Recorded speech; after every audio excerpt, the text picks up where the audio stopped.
Shakti felt her brow furrow as a bizarre emotion began to trickle into her mind. She had trained within many of the Jedi temples across the galaxy, had faced foes both mundane and touched by the Force who had made swordsmanship their life's pursuit, honing their bodies into variable weapons of defense and death. In such times, she would rarely feel sensations like this, and most commonly, the opponent who prompted it was sensitive to the greater powers of the universe. And yet, despite the Imperial before her being unable to use the Force, despite her being a mad, frenzied storm of a being fueled by fear and faith in equal measure, and despite Shakti's own disdain for her, she could not help but feel it again. Appreciation and even grim admiration mingled with more than a little frustration, fomenting a novel, if troubling, series of sensations within her. The Jedi wove to the left, living 2 steps within the future of the fight, the blistering engine of the micro-missile fired from the female warrior's pistol sailing past Shakti's face. The crazed woman was right behind the shot, rearing her maul in a suicidally direct attack as she pitched her pistol forward, the weapon now empty, Shakti suspected. The Jedi Master speared toward her opponent's heart, intending to drive through the distraction and lance the sister through her chest. Her blade pierced the thrown handgun, already angling to make the decisive strike and end Rajulia's desperate bid. Rajulia, for her part, did not flinch even as she recognized what was about to happen. Shakti felt a great conflict stir within her, one she had not expected to face. It was not just that well-worn sensation of facing off against another being who had bent themselves to a singular task with mastery and focus. Not just the feeling of pitting her skills against those of a fearsome and inordinately talented fighter. This woman, the Sister of Battle, did not reek of the selfishness that so often pervaded the enemies which Shakti did battle with. She rarely encountered the purely evil, but this was much more than a matter of mere nuance. The sister was selfless, utterly selfless. Shakti could feel it, so many thoughts and emotions whirling around the warrior, and yet not a one was concerned with her own well-being. She had, Shakti realized, consigned herself to death long before arriving here. No, the Jedi understood in the last moment as her saber drove through and melted the hand cannon that was to cover Rajulia's last charge. Martyrdom. This woman had resigned herself to martyrdom, and not for glory or for power, but for faith, for survival. It was as the Jedi Master realized this that the gun exploded in the air before her, scattering shrapnel and fire in all directions, and into Shakti herself. She was blinded, deafened, thrown from her balance, and would have been left utterly helpless. But the Force was with her. Shakti swayed her body to the left and then to the right, moving like a stumbling, flickering flame. The sister charged through the smoke and fire, half-blind herself, small bits of metal cutting and drawing bloody lines and furrows on the unshielded skin of her face. She screamed as the Jedi backtracked, swinging with her maul, the weapon humming as its power field abused the molecules in the air between them. The sound made Shakti's montrals feel like bursting as the weapon waved dangerously close to the stumbling warrior's head, then chest. But like a soap bubble, the Jedi slipped and floated past the power maul's reach each time, leaping back to gain distance, the Force guiding her landing. She rose, almost smirking at the sound of Rajulia's impotent rage, but grimaced instead as sudden pain cascaded down her form, now feeling the bits of the gun embedded within her. Blood slicked her robes, and in that instant she realized that the Imperial had left one explosive shot in her pistol, luring the Jedi to thrust through it, detonating the round within. The Master grit her teeth. It was some perverse cosmic irony that the shot the blasted fanatic hadn't fired had been the only one to reach her. Smoothly stepping over the cables, the Jedi remained calm, avoiding the swipes of her foe as the smoke cleared and Rajulia became more precise. Shaak Ti's sight also began to return, recovering from the flash more and more with every passing second. "A clever last gambit, but it is spent!" Shaak Ti yelled in an attempt to dissuade the Imperial, but to no avail. Rajulia flashed a nasty grin, yanking a frag grenade from her belt with her free hand, popping the pin with the thumb of her powered gauntlet, and hurling it at the Jedi. Shaak Ti extended her own hand in response, reaching out and seizing the explosive from the air with a net of concentrated strands of pure force. With a flick of her wrist and mind, the Master sent the lethal grenade sailing out of one of the squat windows. Rajulia had never stopped, however, bellowing hymns of hatred as she pressed the attack again. Shaak Ti held her saber easily with her other hand, deflecting and dodging the next 3 swipes as the Sister Palatine's sinister weapon forced back but little more. The Imperial grunted, sweat flying from her hair as she twisted and lashed out, aiming to catch the Jedi's leg. Yet the Togruta was a master duelist, and the environment favored her far too much, stepping out of the way with precognitive ease, kicking the sister in the face with the same leg. Rajulia could take 100 more strikes and never land a single one, but Shaak Ti would not give her 100 more. As the sister reeled, the Jedi Master drove in, feet light as feathers in spite of her wounds, ducking under another sweep as Rajulia covered her sudden withdrawal.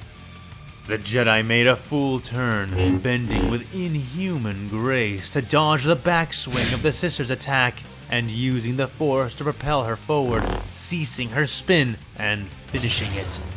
Rajulia growled blood, a sound utterly composed of vicious pain and rage, but could do little as the blue blade of the Jedi she faced burst from her back.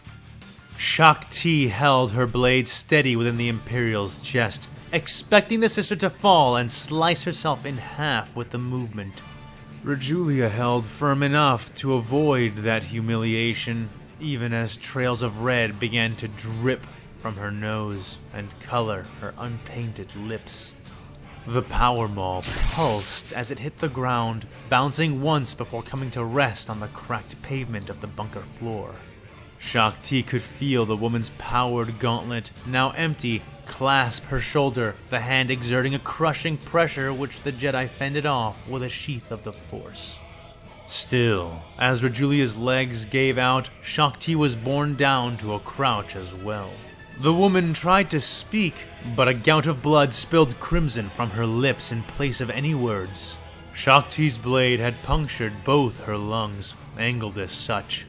The sister had already spoken her final words, her eyes already losing their focus, and with a small twist of her wrist, Shaak Ti severed her spine, and Rajulia's grip on her shoulder slackened. As the Jedi began to pull away from the defeated, dying Imperial priestess, Shaak Ti wished that this could be the last assassination she would need to carry out. But she planned to be as thorough as possible. They needed to assure a victory here above all else. She jerked then, as the sister's grip returned, this time on Shaak Ti's wrist, her blade only half withdrawn. The fanatic was holding it in place. Discipline and devotion never falter. The woman managed to choke past the blood streaming from her mouth. Shaak Ti felt a cold shock run up her spine and jerked her hand, but was held firmly in place, the grip tighter than before. I am his servant! The sister gasped, raising her free hand, her fist clenched around another grenade, a circular one. Shaak Ti tried to rise again, to pull herself off this dying maniac, but the sister clutched her tightly, punching the Jedi in the stomach with the grenade-bearing fist and driving the air out of Shaak Ti's lungs, nearly breaking her ribs. An instant later, an activation chime sounded from the bomb. The Jedi furrowed her brows, gritting her teeth in sudden frustration. The woman was still fighting. This was becoming ridiculous. The Jedi Master summoned forth the Force once more and shoved her free palm against the sister's armored chest, issuing forth a column of the Force strong enough to blow away an entire front line. The pressure produced was easily sufficient to shove the dying sister through the wall of the command bunker like a human bolt round. And yet, Rajulia's hair did not even wave in response to it. Instead, Shakti felt her heart skip a beat, felt her body chill completely, frozen by the sudden touch of fear as a golden light seemed to radiate out from the sister before her. The Jedi Master felt her power, the power of the Force, throw itself against the Imperial, and yet she hit something altogether different. Something vast and old and wise. Something shining and terrible, burning and writhing in fires that screamed like the legions of the damned. Suddenly, Shakti was not in the grasp of a dying, desperate warrior. Without any understanding of what she was bearing witness to, the Jedi looked up and saw not the furious, blood-streaked face of Sister Rajulia staring back, but in its place, the serene, ravaged image of a human skull wreathed in blinding flame in place of cascading hair. Shakti released her saber, deactivating it, and opened both hands as the Force began to flow through her like never before. She pushed with all her might, crying out, Togrutan fangs extending as she poured all of herself into the attempt. In response, the skull stared straight into her and spoke 3 words in the sister's voice. I deny you.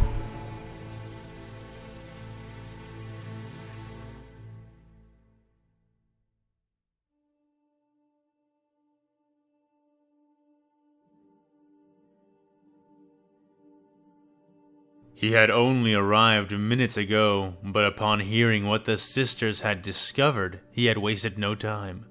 Shadrick had to see it with his own eyes, and when he did, the sight did not disappoint him.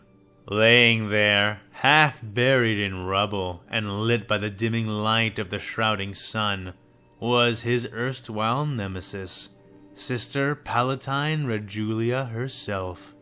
She was dead. Her left arm, shoulder, and chest obliterated by an explosion that must have gone off in her hand. She lay sprawled, evidently thrown back before the bunker half collapsed, her face completely covered in her own blood, her expression an empty, impassive glare, as if staring in flaccid disappointment at the sky above them. His gaze moved from her shattered body to the even less intact remains of the enemy she had been fighting. Whoever this foe had been, they certainly had not been blessed with the benefit of powered armor, and little remained, a red arm here, a strange, bloody tentacle there. For all the trouble Rajulia had caused him during her dogging of his career, Shadrick was well pleased that she had found a way to die as a loyal Imperial, wretched upstart that she was. The Commissar Captain straightened his cap and turned away, barely managing to mask his triumph as mild disgust. Awaiting him was an attendant, a sister of the temple, though a logistical aide, not a battle sister. Her last act was to field promote Sergeant Lazarus and send him and the local garrison to intercept the artillery barrage assaulting the temple, she said to him, half reading from a report clutched in her hands. He kept his face still and unreadable, defying the nearly overwhelming urge to bare his teeth in a display of his displeasure. Even in her last act, the woman had dared defy the order of things, giving commands and field promotions to guardsmen before even verifying the loss of the command chain. The nerve of the insubordinate dead bitch still amazed him. But all that was before we knew how well positioned they are, the sister continued. Without any support, Force Lazarus will suffer terrible casualties just on the approach. Should we send a missive to recall them? She asked. Again, Commissar Captain Shadrick had to hold his expression still deliberately, though this time for the opposite reason, stiffening his features to prevent the hideous grin he now felt trying to manifest onto his face. Rajulia had never been a competent tactician, and, true to her flaw, she had acted rashly, expecting men like Shadrick to clean up her mess afterwards. Not this time. No, he said, shocking the sister before him. But sir, she began. This was Rajulia's last order, her last decision of command. I will honor it, he said, squaring his jaw and straightening his jacket. The sister seemed placated by that, taking the wrong meaning from his deceptive words. Oh, how he wished she could see this now. How he hoped her shade yet lingered to watch in mute fury as the man she had declared a heretic, the man who had narrowly avoided her noose so many times, now gave orders under proper authority to her own naive sisters. Very well, Commissar. What support should we send to aid them? She asked. He felt his eyebrow twitch. These sororitas were always so outspoken, only ever truly respecting those within their own faith structure. Speaking and following the heart was such a pretty set of sentiments, but they belonged nowhere near the battlefield. None, he said. This time, the woman openly balked, mouth dropping open. But why? She asked. He felt a muscle in his jaw jerk involuntarily. Had she been under his jurisdiction, a guardsman... He cleared his throat. Rajulia has left us with little enough to defend against the incoming assault as it is, and we cannot trust that what is left of Force Lazarus will be enough after they carry out their mission, if they even can. Radio the following bases: pristine judgment and indifference. Have them pull up and send all of their forces to us as quickly as they can manage. They should arrive in time to help us hold against the enemy. The sister shook her head and then nodded, tapping and scribbling away at the data slate she cradled in one arm. The order has been sent. I'm sorry, but I must speak my mind. This is madness, Commissar. Force Lazarus has some of our best specialist forces within it. Soldiers of Cadia, Bogrin shock troops, Calambian patriots, death corpsmen. Perhaps you should have advised Rajulia on these facts as well, before she became set on promoting some random sergeant and sending them out to their deaths. Now, cease your questioning, or I will find another to perform your duties in your place, snapped the Commissar. The sister took a step back and nodded, cowed by the sudden fury in the Commissar Captain's words. He restrained his smile. Shadrick could understand why this one had not made the cut for the front line. Yet he could still see that spark of defiance in her, and sighed, knowing that making more enemies so soon after losing one would make little sense, at least for now. If they accomplish their objective, then and only then, we will offer them full support for their extraction. He conceded, and again suppressed a smile as he saw her untense at that meaningless caveat. Rajulia's legacy would be the blood of heroes and martyrs. His career, however, would be built on their corpses. He would rescue this operation, and rise as a result, seen no longer as a mere Commissar Captain, but a Lord Commissar as well. Soon.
So this is a fan with too much time, and here we are at the end of another episode, and honestly, I don't know yet how you guys are going to take this one, but I personally like it a lot.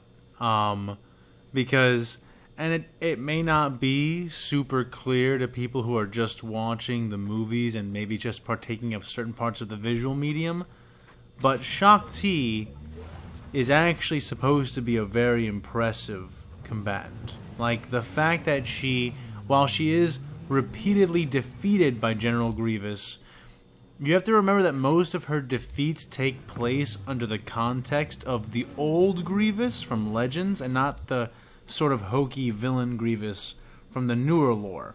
And what that generally means is that he is this terrifying Darth Vader-esque Jedi killing machine, and while Shakti isn't able to ultimately defeat him, that is supposed to be more a statement on his awesomeness and his power than it is supposed to be a statement on how bad Shakti is.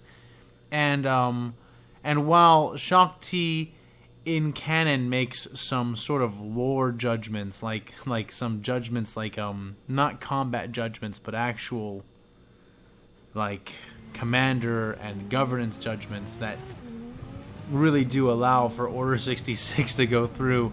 See some of Geetsley's videos for really good details on that. While she does do stuff like that, you are supposed to take her extremely seriously when it comes to combat. And while Sisters of Battle are incredibly powerful, you find that the thing that elevates them above just being really, really good, like really unbreakable, power-armored humans is their faith abilities. Speaking of which, we get like our first little taste of faith abilities here. And I'm going to go ahead and state this right now, because I have actually not read a ton of Sisters of Battle books. I've read, I think I've read like 1 or 2 short stories. And of course, I've played Dawn of War, all of them. But I hardly take the frequency of miracles occurring in that game to be like how they're supposed to occur. I'm also aware that, like in the VR game for Warhammer, where you play a Sister of Battle, that you have like a faith force push and stuff like that. And again, I don't think that's supposed to represent how accessible the faith powers are. But regardless as to whether or not they actually are or are not super common in standard canon, I am making them much less common here, and I'm adding a few conditions that make them more or less likely that if you pay close attention as we go forward, you will notice and be able to pick up on. But the point being is that the sisters are displaced in time and space. They're not just physically far away from the Emperor. He probably doesn't even exist yet, and if he does, he's in an incredibly early state somewhere back in the Milky Way galaxy during the very early history of mankind, and therefore is not the recognizable psyche that the sisters are thinking of when they think of the Emperor. You know, like if you were to put out a psychic wanted poster for the Emperor that they're looking for, it wouldn't match the Emperor that currently exists. There's just too much time between now and then and what he is now and what he will become later. So while they still have their abilities to an extent, because to an extent the faith powers seem to defy absolutely everything we understand about the warp and like the way that time and space and general powers in this universe work, while they do tend to defy those things, and I do give them credit for that, they are still far away. So you still get them, but as you can see, they're not just going to pop up super nilly-willy. And when they do, expect the effects to be a bit more subdued most of the time. Not all, but most of the time. And that's sort of like my spiel there on the faith powers, and also on Shakti, and why I actually do really like this the conclusion for this battle. There's going to be casualties in this war. Good people are gonna die. Bad people are gonna die. And speaking of good and bad people, we have the introduction of a bit of a more antagonistic force, because, you know, I do have to be fair and represent the Imperium fairly. And part of that is not just showing off all the heroes of the Imperium, but also the ambitious and self-interested, you know, bloodthirsty guys that exist in the Imperium as well. And Shadrick is here to help fulfill that a bit, because you might say, oh, well, what about villains for Star Wars? I mean, there's Palpatine. Palpatine is literally in control of the Republic, the Jedi Order. Like, he is a Dark Lord of the Sith. He actually orchestrated this war, though not to his benefit. He is definitely the evil force taking place here. And as you can see, if you're also paying attention to the previous readings, the Jedi are not coming out of this unscathed. They're not just physically unscathed. I mean, they're not able to commit the acts they have to combat the forces from the Warhammer 40k universe without being tested and tried very hard. And again, if you go into my Reddit account and you like surf through my many comments and several hot takes, you know, forgive me, I'm a human being. If you go through there, you will see a bunch of my discussions and opinions on the lore for lots of things. And one of the things that you'll find, if you look hard enough, is my opinion on sort of the Jedi Order's major flaws. And the major flaws, and I don't know if this is an intentional thing, but this is certainly at the very least my headcanon, and I think that it rhymes enough with the lore that we see that it can really just be canon, and it makes a lot of sense.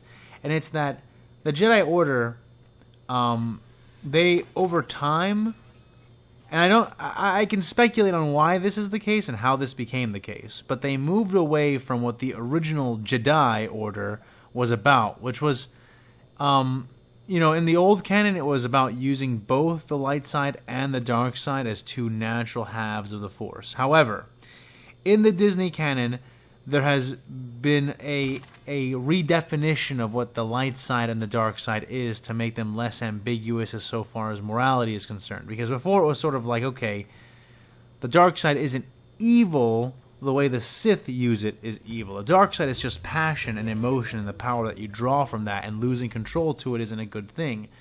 And the Jedi aren't, I mean, and the light side isn't good, it's just the way the Jedi use it is good. Though the light side does, you know, sort of lend itself to being in control of yourself, and generally speaking, people don't do messed up things when they're in control, but they could. So there you go. That's kind of how it was in the old canon.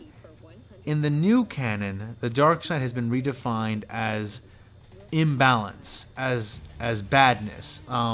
Think in KOTOR 2, the horrible effects of massive amounts of death and the way that it creates wounds in the Force.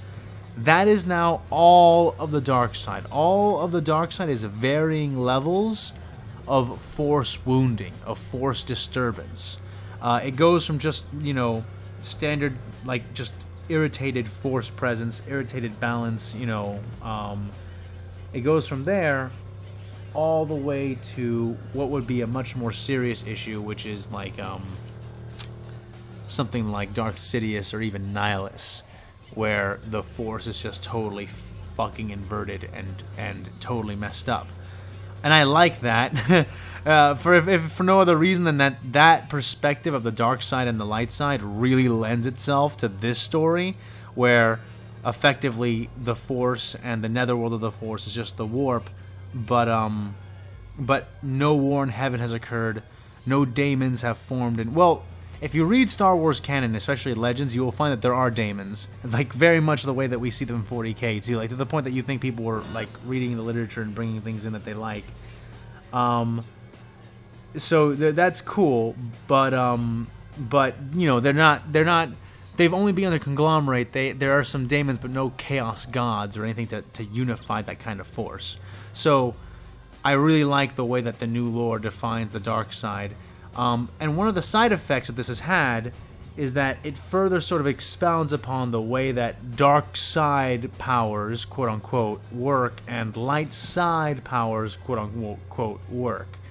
And that is to say that no longer are most, I'm not sure if this is the case with all force powers, but no longer is the case that most force powers are by their nature inherently of the light side or the dark side, and it's much more the intention behind the power that fuels whether or not it lends to the imbalance.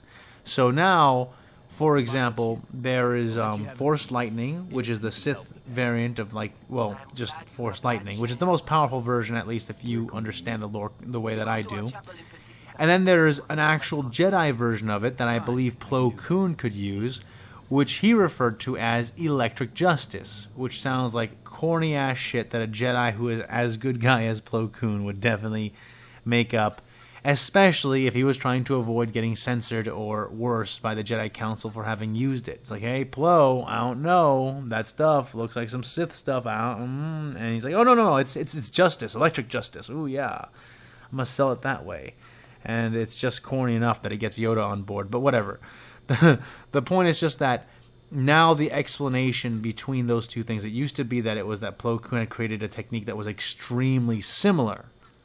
But now it is the case that they are the same technique used with extremely different intentions and thereby providing extremely different effects. And if you don't really know what the different effects are, while Electric Justice could be used to kill someone, typically speaking, it was much more precise in that you could aim it at like weapons to disarm people, and more importantly, it was much more given over to stunning people and causing pain but not destroying them in the process. Whereas Force Lightning, when used by a Sith, is like concentrated bolts of force radiation. It's like a warp bolt. It really is. Like, it just messes you up, man. It hits you on every level that it can reach in a desperate kind of way, where it's just trying to hatefully erase you from existence in the medium of lightning, I suppose you could say. So those are kind of the differences that you see here, rather the differences that we now see in the canon, and that's going to be interesting for me to reflect. I forget why I started talking about that.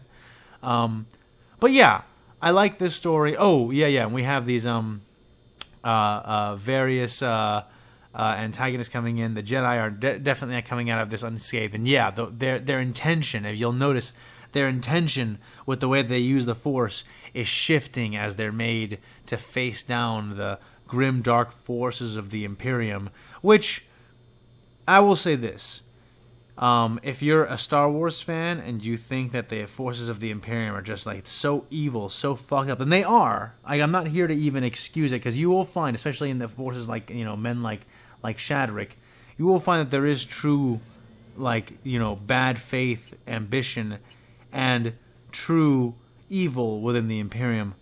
But what you will also find that is much more often the case is that the Imperium, as a collective, is traumatized. It's traumatized in a way that it's never really meant to get better. And that isn't to say that they can't get better. That is simply to say that normally the trauma incurred by the Imperium and its citizens and all members of its society is the kind that they will never get a break from to heal from, at least not most of them. And the healing they do is more like patching themselves up enough that they can persist and go on and fight to, live to fight another day.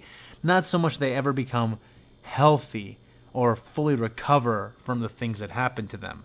So this incredibly traumatized, incredibly assaulted faction that is used to dealing with the absolute worst things that you can imagine is suddenly dunked in. They're going to react violently to everything. I mean, even if there is one day a member or a faction of the Imperium that breaks off and is like, hey, let's try to live peacefully in a universe that allows it to happen, which is not impossible. We see examples in Warhammer that show that these things are possible. They will very likely, even then go for isolationism, and only after having done a fair amount of tragic things of their own before coming to understand that this is even an option that they could conceive of. That is the kind of thing you're dealing with when you deal with the Imperium. I mean, literally just being a factory worker in the Imperium is likely to traumatize you more than being a soldier here on the normal Earth. Just because of, oh man, so many things. I can't even go into it. But in any case, guys, I'm trying not to make these after talks any longer than the actual content itself, trying to respect you in that regard, because I feel like maybe you think that that the after talks in any way reflect the amount of content that comes before them. I always make the after talks second, and they're usually composed of my ramblings, which is why they take so long. But to that end and to that goal, I'm going to go ahead and say this. You guys have a great day, have a great week, and I'll see you guys next week, same time, same place.